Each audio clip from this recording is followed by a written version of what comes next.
Yo creo que el prólogo conecta mucho con las personas, bueno, asomándose a la vida y ahí qué voy a hacer, no las ansiedades Pero y te eso, digo una ¿no? cosa, lo que más me llamó la atención es que esto lo escribiste entonces, estamos hablando Sí, de sí, muchos años. sí, en ¿Por el qué año 93. guardaste esto tanto tiempo, Ah, japonés Alejandro? perfeccionista, pensaba que no estaba listo, que ahí no tenía un libro y lo dejé. Y miren, ese libro fue medio rescatado, porque hace un año nosotros nos compraron la oficina física, ¿no? Y entonces decidimos mudarnos. Y en la mudanza junté cosas que había traído para poner un depósito y encuentro un sobre donde está ese libro que tenía, desde que llegué a Panamá no lo había visto, y un disquete. Imagínense, bueno, hay El que explicar a la disquete. audiencia lo que es un disquete, ¿no? Guillermo, Porque que es ingeniero en sistema, imagínate. Y está aquí con nosotros alguien que viene del frío, frío, frío, Raquel Robleda.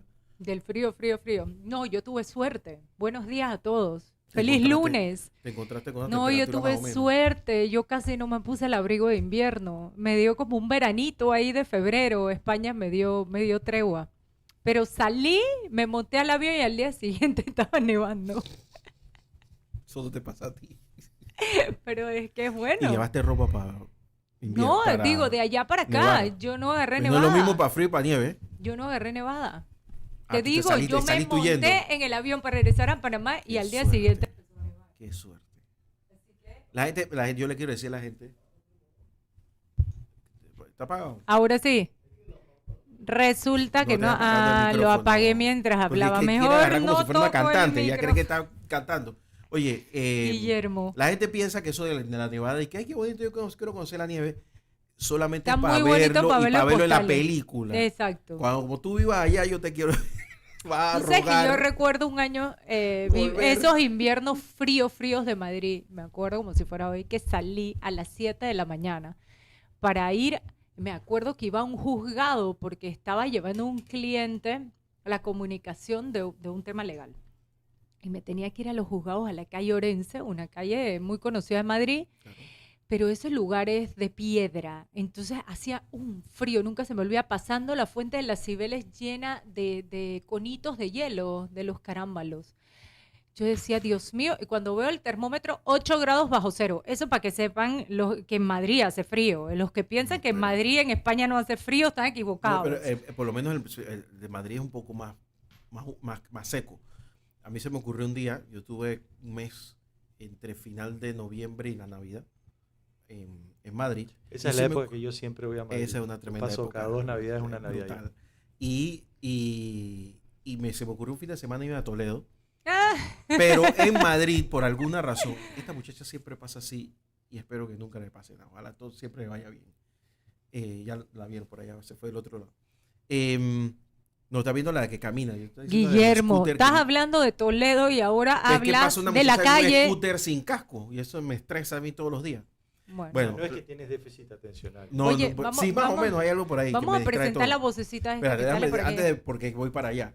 ¿Y qué pasa? Cuando yo me voy, la temperatura había subido bastante por alguna razón a 20 y pico grados, no sé por qué, y me voy al bus. Yo dije, pero si hace buen clima, y aquí Toledo es aquí mismo, y cuando bajo del bus, -5 grados. Seguro, es uno de los lugares Me más dolían fríos. hasta la ceja. Uno de los lugares más fríos de España. Y un lugar frío del mundo, cuando hace frío, es Japón. Ah, sí.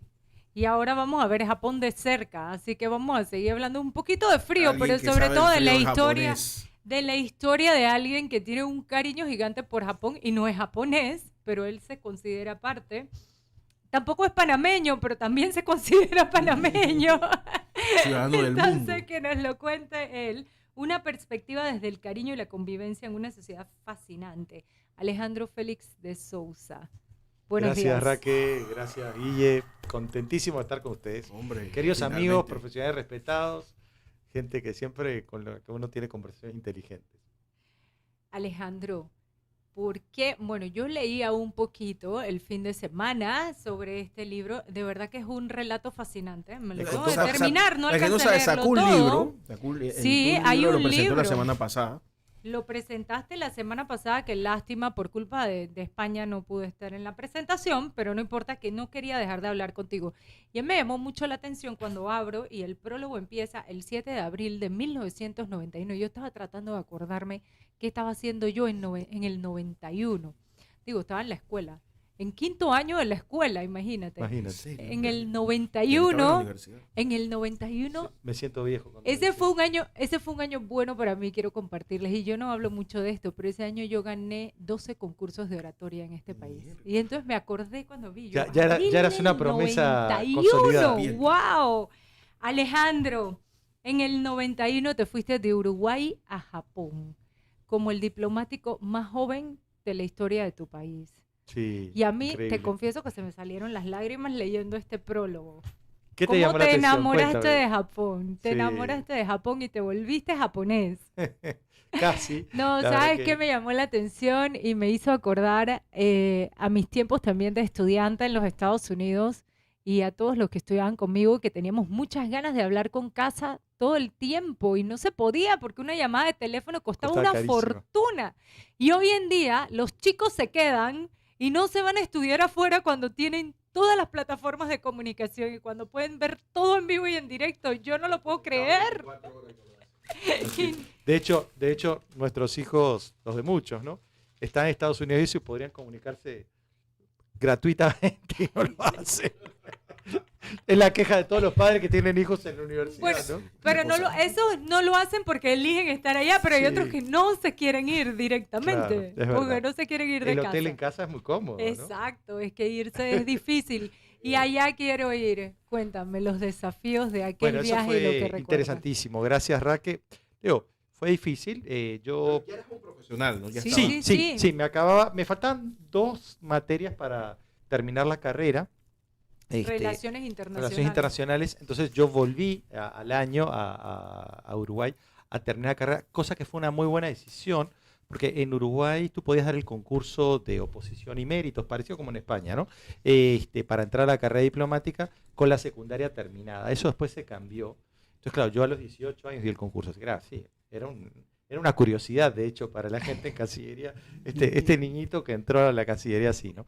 Entonces me quedaron 2 materias y yo regresé y las di, y creo, te comentaba, fue una muy buena decisión, porque yo después, en el año 95, tuve una crisis vocacional. Dije, y la verdad que esta es una carrera de por vida, en Uruguay hay total estabilidad en la carrera, muchos de mis amigos hoy son embajadores, muchos de mis compañeros que entraron conmigo son embajadores hace 15 años más o menos, o sea que ese hubiera sido mi trillo, algunos muy exitosos, por ejemplo Luis Almagro, que fue compañero mío de generación y somos amigos hasta el día de hoy, bueno, fue embajador en China y después fue ministro de Relaciones Exteriores y ahora es el secretario general de la OEA, y tengo otros varios compañeros que han ocupado puestos muy interesantes, y bueno, yo estaba en esa liga, digamos, ¿no?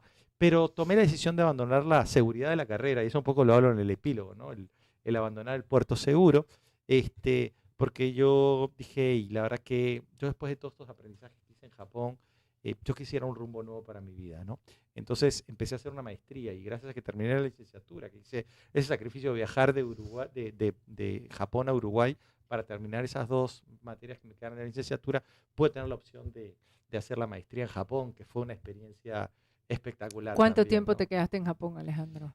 Casi una década, 8 años Casi y una medio, casi década. O 9. sea, Sí, y sí. pregunto eso no por curiosa, sino para que veamos que realmente no cualquiera escribe un libro de Claro, Japón porque claro. fue a Japón 5 minutos, ¿no? Claro, claro. Estamos hablando de una persona que vivió 10 años allá, que conoció la cultura de cerca, sobre todo también por el trabajo que hacemos. A ver, primero trabajo Claro. diplomático y luego todo este tema de este mundo de comunicación Sí, y sí. del mundo corporativo que te permite tener una mirada mucho más Sí, cercana de sí. cualquier cultura y de cualquier lugar donde vas. No, y mira, Raquel, digamos, la ventaja, por ejemplo, de Panamá, de Uruguay, países pequeños, alguien que trabaja en una embajada, digamos, tiene que cubrir muchas cosas, ¿no? Eso me ayudó mucho después aquí en Panamá, que bueno, Claro. Raquel lo sabe, los de comunicación y los que tenemos que asesorar a clientes de múltiples industrias, tenemos que tener una cabeza y unos reflejos mentales para navegar durante el día entre 5 o 6 sectores de actividad económica diferentes. Los periodistas también, ¿no? Tienen que agarrar y que Así hacer es. preguntas de tecnología, preguntas de la industria de alimentos, preguntas de la banca, de los seguros. Entonces, eso creo que fue parte como del equipamiento intelectual que me permitió después, digamos, aquí en Panamá, adaptarme bastante bien al mundo de la comunicación, ¿no? Y lo que comentaba de embajadas pequeñas es porque a mí me tocaban contrapartes, por ejemplo, la embajada americana, o la inglesa, o la francesa, que tenían 50, 100 diplomáticos, ¿no? Nosotros, la Embajada de Panamá éramos 3, digamos, y digo éramos, ahora les digo por qué, la Embajada de Uruguay éramos 3. Entonces, ¿qué pasa? Como me novié con mi esposa y teníamos 2 embajadas bajo el mismo techo, Eso te iba a decir. los embajadores de Uruguay y de Panamá nos prestábamos. María Gabriela Méndez Altamirano Duque, y ellos se conocieron allá, se casaron en Japón. Bueno, en Panamá, Japón, pero tu primer hijo nació en Japón. Mi primer hijo es un Made in Japan. De hecho, cuando nació le hicimos toda una tarjeta muy cómica, como si fueran las especificaciones de un producto, ¿no? El peso, todo. Fue muy divertido, a la gente le gustó mucho eso, ¿no? Mire que solamente leyéndome el prólogo yo descubrí un Alejandro que a no pesar conocía. de todos los años que tengo de conocerte, que de verdad no conocía, me dio mucha nostalgia porque cuando uno se acuerda de estas, también empiezas a acordarte de ti mismo, ¿no? Ese es un Alejandro veinteañero, claro. O sea, que yo creo que el prólogo conecta mucho con las personas que estaban, bueno, asomándose a la vida y ahí qué voy a hacer, no las ansiedades. Pero te digo una cosa, lo que más me llamó la atención es que esto lo escribiste entonces. Estamos hablando de muchos años. Sí, ¿Por qué 93. guardaste esto tanto tiempo? Alejandro? Japonés perfeccionista, pensaba que no estaba listo, que ahí no tenía un libro y lo dejé. Y miren, ese libro fue medio rescatado, porque hace un año nosotros nos compraron la oficina física, ¿no? Y entonces decidimos mudarnos. Y en la mudanza junté cosas que había traído para poner un depósito y encuentro un sobre donde está ese libro que tenía, desde que llegué a Panamá no lo había visto, y un disquete. Imagínense, bueno, hay que explicar a la audiencia lo que es un disquete. Guillermo, que es ingeniero en sistema, imagínate un disquete. Un disquete. Entonces yo dije, si esto se pierde, voy a perder todo esto. Entonces lo llevé a la oficina y le pedí a mi asistente que despacito, obviamente le llevó meses, porque digo, hay que ver en qué tiempo de oficina ella podía hacerlo. Y cuando lo terminó, más o menos como por septiembre del año pasado, me dijo, mire, usted tiene un libro ahí, usted no quiere entender que tiene un libro, usted tiene un libro. Entonces le dije, bueno, mira, si piensas así, pasas en un par de personas a la oficina que lo vean, a ver si les interesa, si encuentran interesante lo que hay ahí, y les gustó. Entonces, bueno, lo que me puse a la tarea fue, bueno, vamos a ver del libro que mantiene actualidad, que por los comentarios que he recibido, mucha gente que ya ha leído el libro esta semana, la verdad que le ha ido bastante bien al libro, pero principalmente a mí lo que me gusta es que le vaya bien al contenido del libro, porque el contenido es muy edificante, digamos. Por suerte, el libro tiene mucha vigencia, mucha actualidad en muchas cosas. Y al leerlo también, a la vez que seguimos el itinerario que ha hecho el autor en Japón, nosotros en ese viaje también aprendemos bastante nosotros mismos, ¿no? Sí, porque el libro habla del dorado, ¿no? O sea, la gente llegaba a Japón en esa época y este libro fue escrito un poco para que la gente dijera, bueno, ¿cómo hago que la gente vaya más allá de la apariencia y aterrice en la realidad de Japón, ¿no? Entonces le decía, bueno, ustedes vienen a buscar el dorado y vienen a hacerse el Japón, como venía antes la gente a hacerse la América, pero Japón es un país que tú tienes que entenderlo para ser exitoso, para que te vaya bien, ¿no? A mí me pasó que realmente empecé a tener mucho éxito en Japón después del tercer año. Los primeros 2 años fueron de entrar en sistema, digamos, ¿no? Y uno de los descubrimientos que tuve en ese periodo que estuve buscando las avenidas para el dorado fue encontrar que en realidad muchas veces vamos a buscar el dorado, pero el dorado está dentro de nosotros. Hacemos viajes lejos, como hacían los españoles que venían hasta acá y eso, pero el mayor tesoro lo tenemos en hacer nuestro propio viaje hacia nosotros mismos, ¿no? Sí, en encontrar un propósito y Exacto. poder desarrollar un propósito de vida que Exacto. generalmente lo puedes hacer allí donde estés, pero también te tienes que sentir cómodo con el entorno, si no, Sí, no hay forma. así es. Y esa era la parte que yo te quería preguntar. ¿Cuáles fueron los mayores desafíos? Porque la siguiente pregunta es, ¿hablas japonés? ¿Aprendiste? Sí, aprendí, desaprendes mucho el japonés, te digo la verdad, es un idioma, como no es un idioma racional cartesiano, sí, como las no lenguas latinas, tanto. no lo practicas y lo pierdes, pues puro empírico. Es más empírico que el inglés o el alemán, ¿no? O sea, es un idioma que no tiene formas muy establecidas, entonces no tiene, es cartílago, no tiene hueso, digamos, no tiene columna vertebral, entonces es un idioma que lo pierdes muy rápido. A los propios japoneses le pasa, ¿no? Que como es que cuando dejan, no un japonés nacido y educado en Japón, pero un japonés que pasa mucho tiempo afuera, desaprende el idioma. Le pasa mucho a los árabes también. Eso cuando viven Son mucho tiempo lenguas, lejos, ¿no? Y además son Sí. lenguas de sonidos que se han ido, no sé, han ido evolucionando y es muy También, difícil, ¿no? Sí. y por regiones me imagino que también cambia. Y no es que Japón sea tan grande, porque son No, pero islas es muy pequeñas, extendido, pero es muy extendido. extendido. Va casi desde el círculo polar ártico, digo, Hokkaido, Claro, que al es final la es isla. un archipiélago, ¿no? Exacto. Y llega hasta tropical, en Okinawa, ¿no? O sea, la variedad de paisajes que tiene es muy grande. Entonces parece un país más grande, ¿no? Territorialmente es un país como Francia, más o menos de tamaño, digamos, pero bueno, una de las particularidades que tiene y que, bueno, cuando hablamos más o menos, bueno, cómo relaciona esto con Panamá, es que son 125 millones viviendo en un 20% del territorio que es habitable, o sea que son 80.000 kilómetros cuadrados, que es la superficie de Panamá. Nosotros tenemos 77, 78.000 kilómetros cuadrados. Entonces, imagínense en esta superficie que tenemos nosotros, este país precioso que tenemos, cómo haríamos para vivir 125 millones, ¿no? O sea, requiere una disciplina social muy Una grande. disciplina que nosotros no tenemos, seamos No, tenemos sinceros, ese esto es lujo un que tema somos pocos, ¿no? cultural. En América Latina en general somos Por pocos para el suerte. territorio Bueno, que tiene Panamá cada y país, Uruguay ¿no? sí comparten esa peculiaridad, ¿no? En Sí, realidad sí, son 4,5 millones, 5 sí. millones de habitantes entre los dos países, Es comparten chico, eso, es muy chico. exacto. Es muy chico y por Pero eso bueno, siempre decimos que todos nos conocemos, aunque no conoces a tanta gente, sí. pero bueno, los distintos círculos de amistades se repiten. Ahora, Eh, perdón, yo te quería comentar, Raque, para que no quede, digamos, sin contestar tu pregunta de una forma más exhaustiva. Yo te digo la verdad, yo tuve un amor a primera vista con Japón. No sí, me costó mucho adaptarme, la verdad. O sea, es muy diferente. Yo preparé un poquito el viaje, aprendí un poquito japonés antes, antes. después seguí estudiando japonés, eh, pero te digo, fue un amor a primera vista. O sea, es un país donde la gente es muy amable con el otro.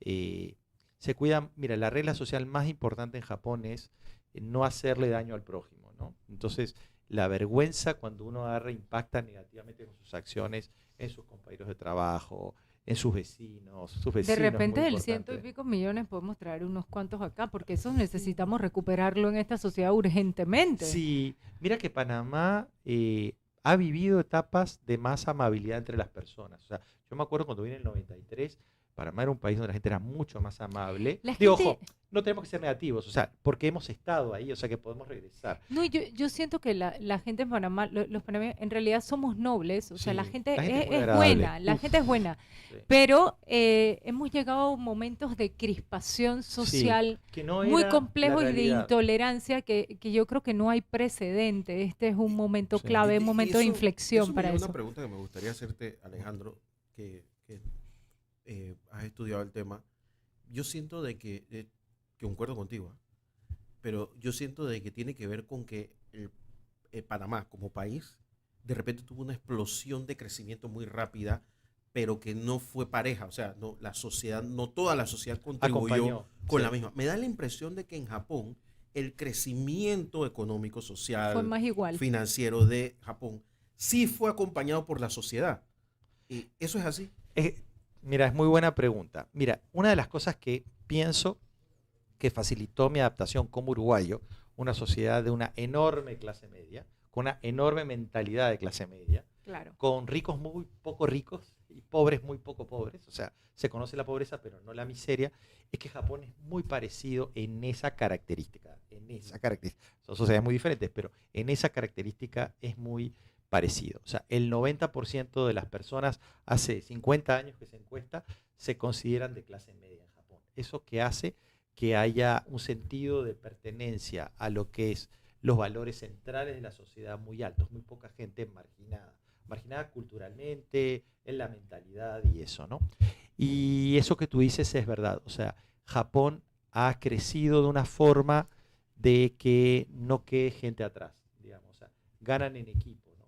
En las organizaciones es igual, tú no vas a ver un CEO brillante como estos, como Lee Iacocca, que de repente despedía 20.000 empleados y no se le caía una lágrima, ¿no?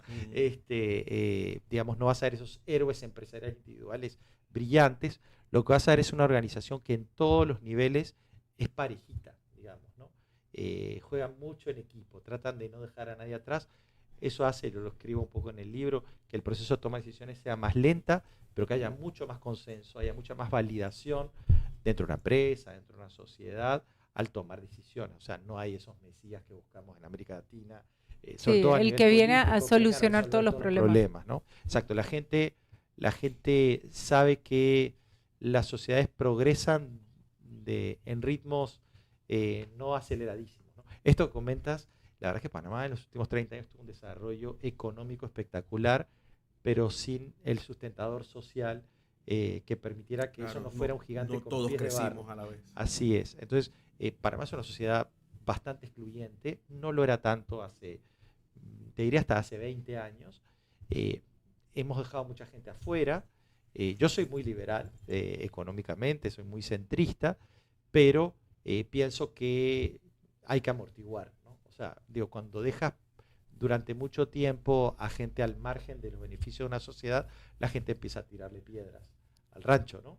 Por supuesto, y Fíjate. aparte no perdamos de vista que vivimos América Latina, la región más desigual del planeta y en el tercer país más desigual de la región. Entonces, sí tenemos un tema y tenemos un Sí. desafío que es muchísimo más grande que el de una cultura oriental como la de Japón. Vamos a la pausa y seguimos hablando de Japón de cerca. Bueno, nos acompaña Alejandro Félix de Sousa, acaba de publicar su libro Japón de cerca. Alejandro, el fin de semana estuve tratando de devorarme todo el libro. Antes de que sigamos, quiero que nos digas dónde consiguen el libro y cómo. Ay, muchas gracias. Ok, mira, hay varias posibilidades, ¿no? Primero en El Hombre de la Mancha, bueno, una casa a la que Parma le dé mucho, porque la verdad que ha cambiado Sí, nuestra experiencia así es. de lectura, ¿no? Después, la otra posibilidad es en Amazon Kindle. Ahí ayudamos, como digo en broma, a Jeff Bezos a seguir volando en el espacio. El espacio. Y para los que quieren tener el libro físico y no pueden hacerlo no, en El Hombre de la Mancha, en unas semanas va a estar listo bueno, en Farmacias Arrocha, en El Rey y Rivas Smith. Estamos terminando de subirnos al registro de proveedores de esas tres lugares donde la gente normalmente hace experiencia diaria de compras, ¿no? Y vamos a tenerlo también en la tienda virtual del diario La Prensa, en prensa.com. Así que vamos a tener bastantes opciones, ¿no? Yo quiero recomendarlos más si se ojean el libro, que yo me lo he estado ojeando. Hay fotos de Japón, yo te quería Sacás con nosotros. preguntar. Sí. Eso te iba a preguntar, ¿la Sí. sacaron Mi esposa ustedes, y yo, tu esposa y tú? y con mis hijos hicimos un viaje divino, porque como mi hijo, como les comentaba, mi hijo mayor había nacido ahí, entonces cuando terminó la universidad, en el año 19, fuimos juntos a Japón a pasar, bueno, justo en las épocas que él nació en diciembre, a pasar fin de año y un nuevo, ya tuvimos un mes, y realmente fue un viaje mágico de familia, ¿no? Es el último viaje que hicimos en familia todos, porque mis dos hijos ya son adultos, los mayores, y el chico todavía está con nosotros. Y fue mágico, ¿no? Porque ellos mismos pudieron vivir la experiencia de vida en Japón, ¿no? Nos fuimos a una casita japonesa en las afueras. Pasaba que, por ejemplo, esas cosas que pasan solo en Japón, ¿no? Que tenías de repente una cajita en el parque donde tenía la bolsita de banana, la bolsita de mandarinas, y tú abrías y dejabas la plata ahí, ¿no? Si querías te la robabas, pero lo normal es que la gente deje la plata. Mis hijos no podían creer que pasaran esas cosas, que hubiera esa confianza de que nadie se iba a robar en ese parquecito la plata, ¿no? Después vivieron un poco la experiencia de servicio en Japón, que es espectacular. O sea, hay una frase en Japón que dice Okiaku Gasama, que quiere decir el honorable cliente es un dios. Pero Alejandro, es un tema cultural. Sí. Aquí yo lo he implementado. Aquí tú puedes dejar ese celular que tiene Raquel y Raquel lo sabe. Y ya viene pasado Así mañana y el celular Y el está celular ahí. está aquí, nadie se lo llevó. Sí. Y parte mucho de la disciplina interna, el regulador interno, ¿no? Está mal tomarme cosas de otros, está mal, tener algo que no me lo he ganado, Esto es ¿no? mío. Entonces, eso... Pero es eso un valor también, que lo eso podemos también pasa. adoptar nosotros, como bien Sí, dice eso Guillermo. también pasa por lo que hablábamos antes, ¿no? Bueno, y mucho cultural, pero Les también aseguro que los pasa por japoneses el son tema de humanos. la igualdad. No, pues es un tema de igualdad, o sea, todos somos más iguales, no Sí. hay tanta diferencia, no Sí. hay tanta brecha, no hay esa rivalidad de aquel tiene mucho y yo no tengo nada. Y eso yo creo que Sí. ayuda mucho a una cultura. Ahora hay Y que es un tener- tema que tenemos que trabajar Sí. aquí también. Sí. Ahora, siempre el regulador ético Sí. es muy importante, ¿no? Porque Por ser pobre supuesto. no habilita a robar. Y eso, lamentablemente, en América Eso es Latina así. hemos estado repitiéndonos mucho eso, ¿no? No está bien que yo robe Sí, porque el otro es sí. rico. eso tampoco, ¿no? Eso Digamos. es un tema cultural que nosotros tenemos que trabajar y que tenemos que superar y se supera desde los colegios y se supera con cosas muy básicas. Yo recuerdo la asignatura de cívica que desapareció de todos los currículums educativos y me parece que ha sido un error. Sí, Cosas tan de básicas acuerdo. como cruzar una calle y no tirarle el carro a la gente. O sea, cosas sencillas que son éticas también. Yo voy caminando por la calle y yo recuerdo siendo pequeña tirar un papel y mi mamá decirme, te regresas y lo recoges. Eso tiene que pasar porque tú tienes que inculcar respeto, pero además eso va generando cultura. El hábito de hacer las Exacto. cosas Aquí bien, en el digamos, ¿no? capítulo 8 del libro, el inicio me llamó muchísimo la atención, porque japonés 1, buenos días, el número 2, mucho gusto, y el uruguayo dice mucho gusto. Y después encima se disculpan, esto es en un ascensor. Entonces es No, no cómico. pasa en el No, ascensor. No, no. te cuento, esto pasó a 3000 y pico de metros de altura. Estaba arriba del Monte Fuji. Ok. Yo estaba camino al Monte Fuji y increíble, ¿no? O sea, el apretujamiento en Japón ocurre en todos Claro, lados, yo digo, con la hasta cantidad 3000 de gente y kilómetros. piden disculpas. Exacto, y por eso pedían disculpas, porque en Japón, cuando tú pasas adelante de una persona o vas a pasar a alguien en la calle, ¿viste? Pides permiso porque estás invadiendo el espacio de otro, ¿no? Entonces, ellos normalmente, por ejemplo, pasan, estamos en radio, no sé si lo vamos a poder ver visualmente, pero ellos pasan, por ejemplo, su mano derecha así doblada antes de ti Para para avisar delimitar el que van a espacio. cortar tu espacio, ¿no? Te dicen permiso, dicen una expresión que se llama sumimasen, que es para expresar que van a pasar adelante tuyo. Lo puedes ver en Tokio, ¿viste? Que de ¿Sabes dónde repente... aprendí yo eso? Cuando hacíamos los desfiles en Disney, cuando trabajábamos el desfile y teníamos que cortar para delimitar el lugar donde se tiene que parar la gente. Excelente. En vez de gritar, en vez de dar voces, en vez de tener permiso, no, tú ibas con la mano delimitando el espacio y la gente automáticamente cuando te ve hacer ese gesto, la gente se abre. aparta, Qué la bien, gente se abre. Qué bien. Entonces, Es una convención un social. sí, totalmente. Y no necesitas como aquí que lo resolvemos todos dando voces. Y no pretendo comparar, pero sí hacer ciertas diferencias porque creo que además, y es una cosa que me llamó la atención leyendo parte del libro, que me lo tengo que terminar, por supuesto, Japón quedó hace pocos años destruido totalmente en después de América la Latina no hemos Segunda Guerra vivido una catástrofe Mundial. así. Nunca. Nunca. Entonces, ¿cómo ha hecho esta gente para evolucionar a todo lo que nos estás contando? Tú lo conociste post, obviamente, estamos hablando del 91, la guerra terminó en el 47, pero yo me pongo a pensar y digo, en el 45 terminó la guerra. Digo, yo me pongo a pensar y digo, en realidad son 30, 40 años. Sí. Ya en los años 70 ya se han recuperado. Imagínate que en el año 64, a 19 años de haber perdido la guerra, inauguraron las Olimpiadas de Tokio, que fueron espectaculares. Hay una de las mejores arquitecturas japonesas que se produjo para esas Olimpiadas. Imagínate un país organizar unas Olimpiadas a 19 años de haber quedado destrozado, ¿no? Eso no lo cuento en el libro, pero digamos, es uno de los ejemplos. Mira, el 12 de abril yo llegué a Japón y ese domingo voy a los jardines del Palacio Imperial, ¿no? Que hay una parte que están abiertos, y veo a estos viejitos de 70, 80 años con las espaldas dobladas, ¿no? Y me quedé mirando y me emocioné, porque digo, sobre las espaldas de estos señores fue que se levantó el Japón de la guerra. Y fue por el sacrificio que hicieron esos señores, que es algo que yo digo en América Latina nos falta gente que diga, bueno, o sea, que en conjunto lo hagamos, porque individualmente hay mucha gente que lo hace. Me voy a sacrificar para que mi generación, yo no voy a tener esa perspectiva, yo me voy a sacrificar para que Las la siguiente generaciones generación, futuras, exacto, se beneficie de eso, porque lo que pasó en el año nosotros 91, lo hemos hecho al revés.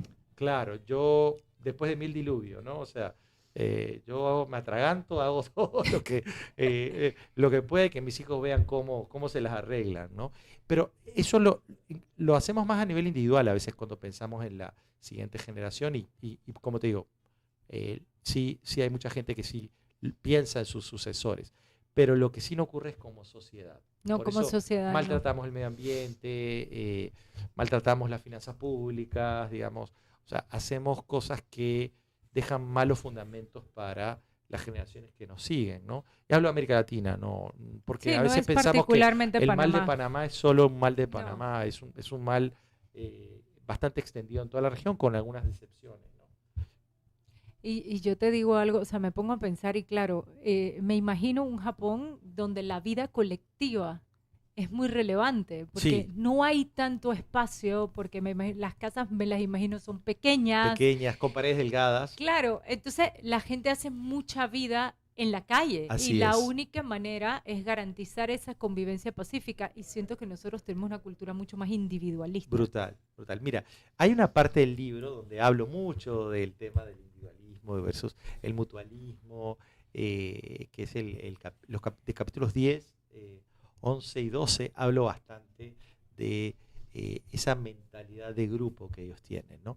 Mira, el ideograma japonés o chino que se usa para empresa es kaisha, que es un lugar donde, o una sociedad donde la gente se encuentra. Kai quiere decir reunión o asamblea o lugar donde la gente se reúne, ¿no? Y el ideograma para sociedad es al revés, es Shakai, el mismo ideograma pero al revés, ¿no? Entonces la empresa es la verdadera sociedad del individuo. Por eso las empresas japonesas son tan paternalistas, se ocupan mucho de la educación de sus empleados, se ocupan mucho de cómo está la familia de los empleados, se ocupan mucho de que el empleado adopte códigos de conducta que para nosotros son severos, pero para ellos son bastante naturales, pues están acostumbrados a sacrificarse por el grupo, ¿no? Y por eso la empresa japonesa y el mundo del trabajo es tan importante para los japoneses, porque es el que les da la verdadera pertenencia a la sociedad, les da la verdadera, su ser en el mundo, ¿no? Por ejemplo, ellos cuando se presentan dicen, yo pertenezco a tal empresa y mi nombre es tal, ¿no? O sea, por ejemplo, cuando yo vivía en Japón, yo decía, Watashi wa Uruguay Taishikan no Félix de Sousa des, ¿no? Que quiere decir, yo, perteneciente a la Embajada de Uruguay, me llamo Sousa, porque yo me presentaba como Sousa, es más fácil para ellos que Ferikusu de Sousa, que sería la dispersión fonética de mi nombre en japonés, ¿no?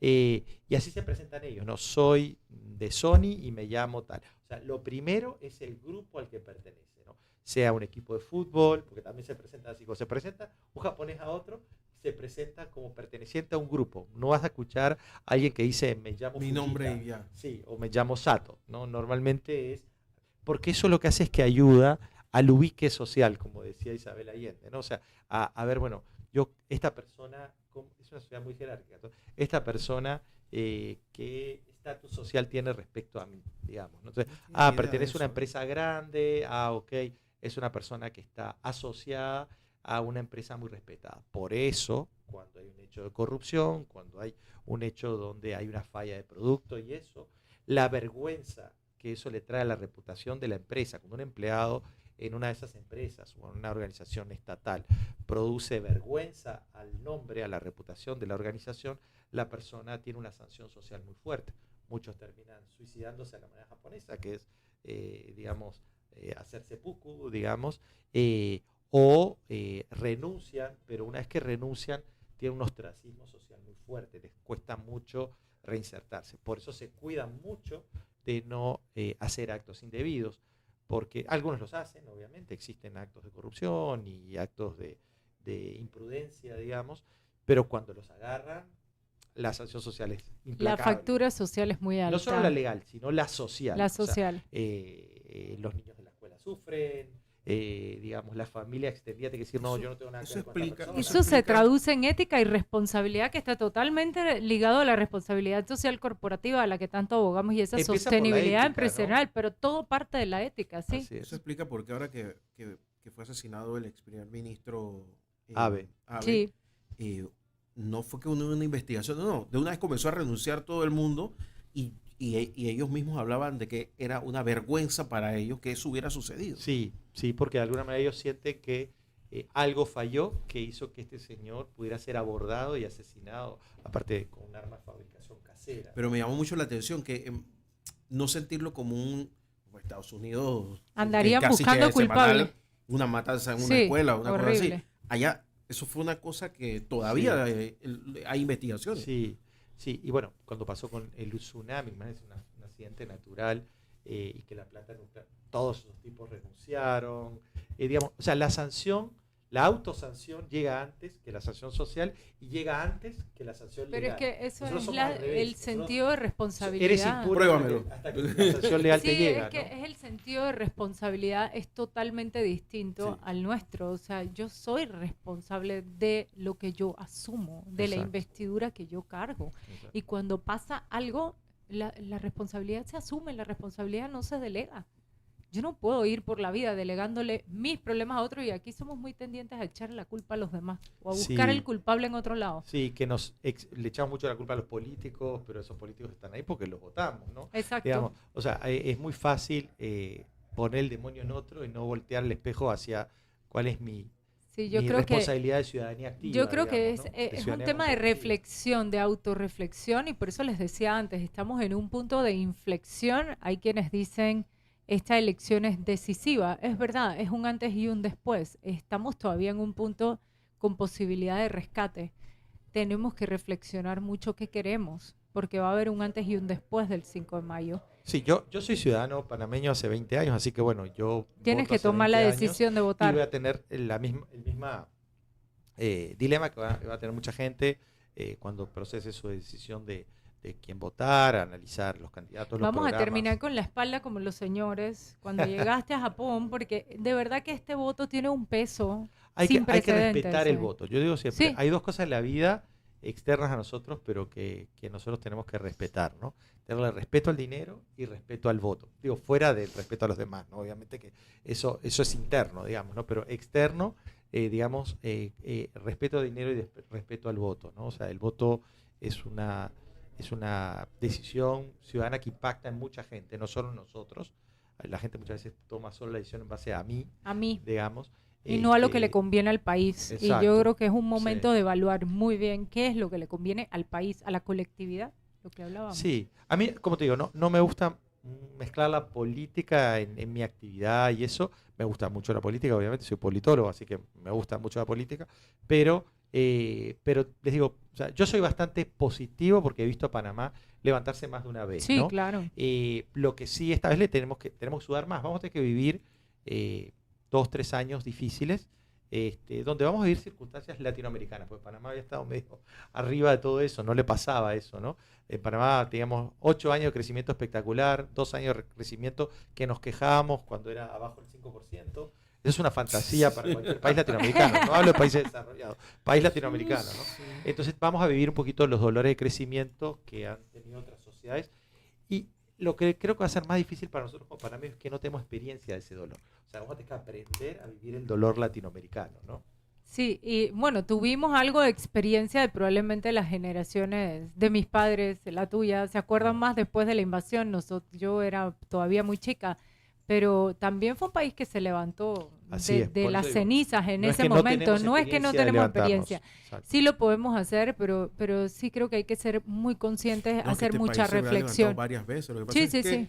no lo vemos en la magnitud. Cuando se fueron las bases militares en el año 99, no se, mira que se habla muy poco. Tuvimos un Y parón aquí duros. nosotros Tuvimos tuvimos un una parón bajada muy económica grande, sí, Yo sí. llegué a Panamá en esa época y fue durísimo. Ese año 2000, Dos años. 2001 fue muy duro. O sea, no hemos llegado allá aquí. No.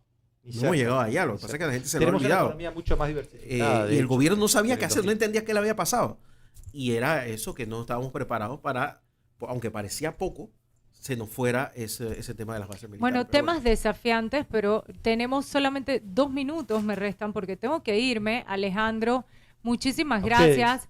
Espectacular. Japón Desde de tu casa, cerca, Alejandro. lo buscan en El Hombre de la Mancha, lo buscan en Amazon y la próxima semana La Rocha, El Rey.